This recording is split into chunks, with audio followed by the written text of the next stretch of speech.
हिंदू सनातन संस्कृति का अपमान कब तक? इस बहुत ही महत्वपूर्ण विषय पर अविरल टाइम्स के राजनीतिक समीक्षक मृत्युंजय दीक्षित विस्तार से बता रहे हैं।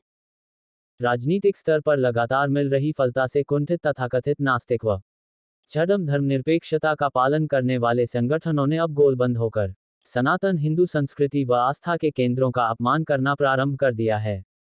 हिंदू देवी देवता, पर्व, उत्सव, विधान, आस्था के केंद्र, परिवार, संस्कृति, कुछ भी इनके आक्रमण से बचा नहीं है। ये आक्रमण केवल वैचारिक नहीं है वरन सर्तन से जुदा, जैसे पैशाचिक नारों और कन्हैया कुमार जैसे सामान्य नागरिक की हत्या के रूप में सड़कों पर कोहराम मचा रहा है। सामान्य नागरिक की हत्या के रूप में सड़कों पर कोहराम मचा रहा है।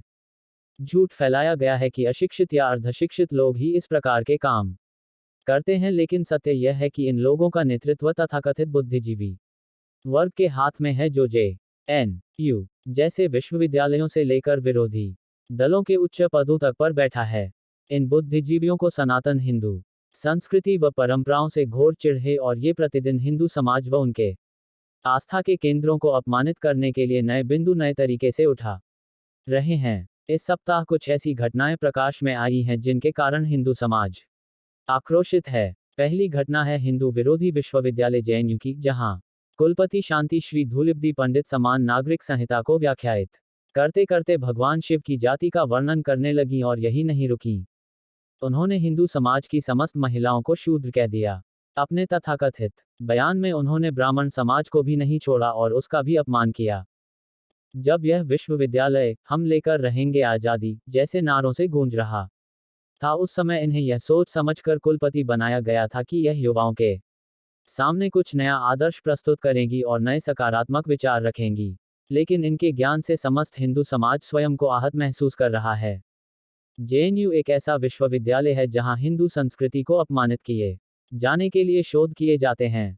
कभी यहां के छात्र विवादों के कारण सुर्खियां बटोरते हैं, कभी अध्यापक, लेकिन इस बार तो स्वयं कुलपति ही विवादों के घेरे में आ गए हैं।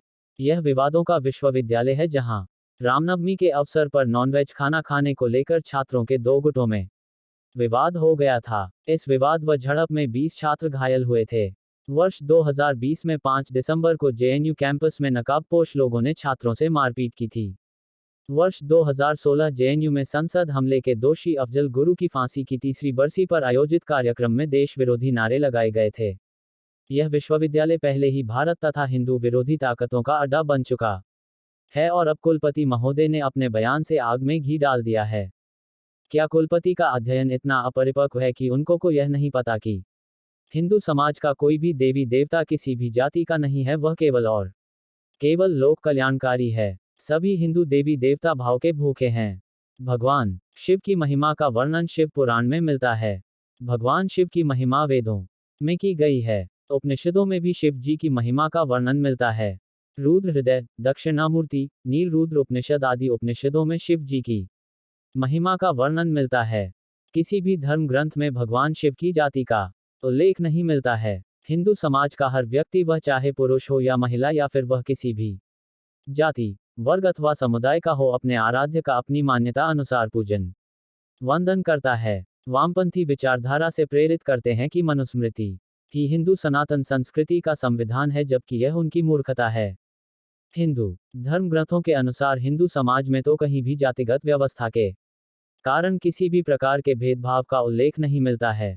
हिंदू समाज में जाति कर्म के आधार पर बनाई गई थी, लेकिन अब वही वोट बैंक के आधार पर बन गई है। यही कारण है कि आज हिंदू समाज व उनकी आस्था का किसी न किसी प्रकार से अपमान किया जा रहा है। वामपंथी बुद्धिजीवियों का बिलबिलाना स्वाभाविक है, क्योंकि आज अयोध्या में उनकी इच्छा के विपरीत भगवान राम का भव्य मंदिर बन रहा है और काशी व मथुरा भी नई अंगड़ाई ले रहा है। वामपंथी इतिहासकारों ने अब तक जो झूठा इतिहास देश की जनता के समक्ष परोसा था, उसको अब कलई खुल रही है।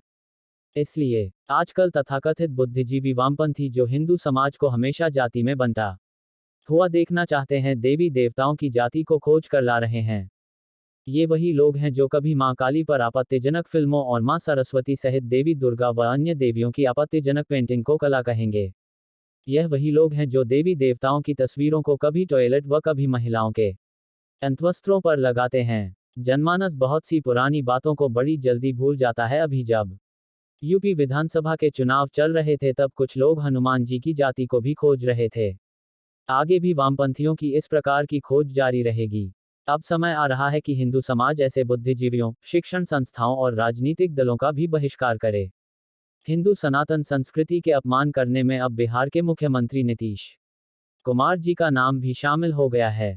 भाजपा से गठबंधन तोड़ने के बाद जब से नीतीश ने तेजस्वी यादव के साथ सरकार बनाई है, अब वह भी अपने मुस्लिम तुष्टीकरण के रंग में रंग गए हैं। मुख्यमंत्री बनने के बाद वह अपने मुस्लिम मंत्री इसराइल अंसारी को लेकर गया के प्रसिद्ध विष्णुपद मंदिर के गर्भगृह तक ले गए, जबकि इस मंदिर में गैर हिंदुओं का प्रवेश वर्जित है, जिसके कारण समस्त हिंदू समाज आक्रोशित है और आहत महसूस कर रहा है। हिंदू समाज व संत समाज का मानना है कि इससे मंदिर की पवित्रता को आघात पहुंचा है। इस घटना से क्षुब्ध बिहार सिविल सोसाइटी के अध्यक्ष आचार्य चंद्र किशोर पाराशर ने नीतीश कुमार समेत अन्य 7 के खिलाफ मुजफ्फरपुर कोर्ट में परिवाद दर्ज कराया है।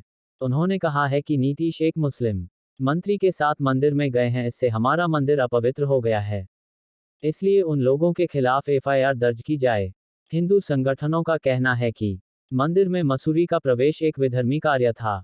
जब यह स्पष्ट रूप से उल्लेख किया गया है कि गैर हिंदुओं को मंदिर में प्रवेश करने की मनाही है, तो उन्होंने यह कैसे किया।